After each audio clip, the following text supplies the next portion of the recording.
Hey guys, this is Bionic Rampage with Control Delete Studios, and I'm doing my Battlefield 3 review. I think I mentioned in my last video I was going to do this, maybe I didn't, I don't know.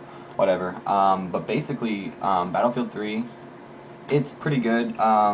First comment though, and I know a lot of people are saying this, and you probably know this already, but the campaign is not very good. It's very boring, feels very fake, and feels you don't really feel anything when you're playing it. I guess that's my main complaint is you don't feel anything. Um, you just kind of you feel like you're just going through the motions. You know, it's just kind of like a show off all the cool like gadgets you can unlock in multiplayer.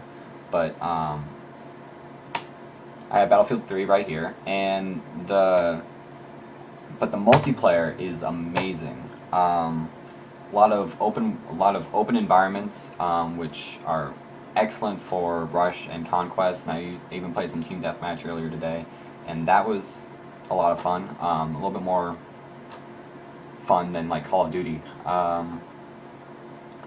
which I'd never really played team deathmatch before. I know I have Battlefield Bad Company too, but I never really played team deathmatch. I always played rush. But team deathmatch is actually a lot of fun. So, you know, don't like, yeah. Anyway, but my other big complaint is that you have to install HD textures, which I guess isn't a huge complaint, but if you don't have the space on your hard drive, then I can see where that could get annoying. If you don't have 2 gigabytes, which granted isn't a whole lot, but for some people it is. If you don't have that amount of space, then the textures look like shit. It looks like a really shitty game if you don't install those textures, and that plus the 2 discs worth of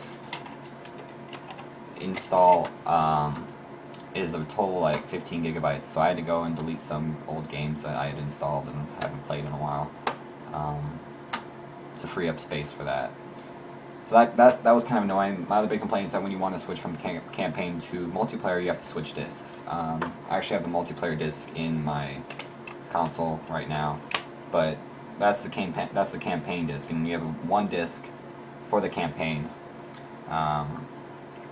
and then one disc for multiplayer and co-op, which is a little annoying, but it's nothing too big. The Back to Karkin stuff isn't available, which I was kind of pissed about. It's not available until December, which they made it sound like it would be available at launch, but I can kind of understand why it's not available at launch, and that's because it's probably the servers are probably like they want to get the servers ready for all the new maps, and they want to make sure people get used to the maps they've already got first before they do the Back to Karkin maps, all Battlefield 2 maps. But if you pre-ordered at GameStop, you get a weapons pack, which is kind of nice. It comes with some extra weapons that are kind of nice. I personally like the SKS over the mod sniper, so I've been using the SKS. But yeah, I mean it's a fun game. I definitely recommend buying it. I guess if the single player is not like your thing, if you don't normally play the single player on like first person shooters, then it's not like a huge deal. You can just not play it. But if you like want the achievements like I do, then you have to play, and it is kind of boring. But the multiplayer is amazing. I don't remember the titles of the maps, but like I think one's Karg Island. I like that one. I like playing Rush on Karg. Something like Denovan Peak or something like that. That's a fun map. But the maps are huge. They're so big, and there's just you can do a lot. And sorry, that was bothering me.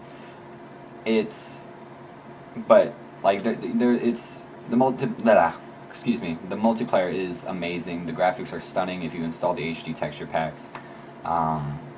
But it's an excellent game. It really is. So I recommend going out and buying it if you don't already have it. Choose whether or not to play the single player for yourself. It's not the greatest thing in the world.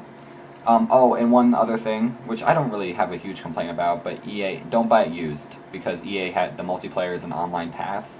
So if you buy it used, you have to end up paying $10 extra to play multiplayer, which is the only good part of the game.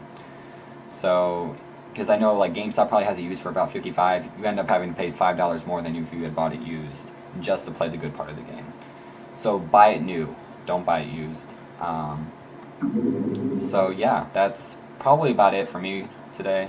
Probably going to go back to playing some more multiplayer with my friends, and I will catch you guys next time. See ya.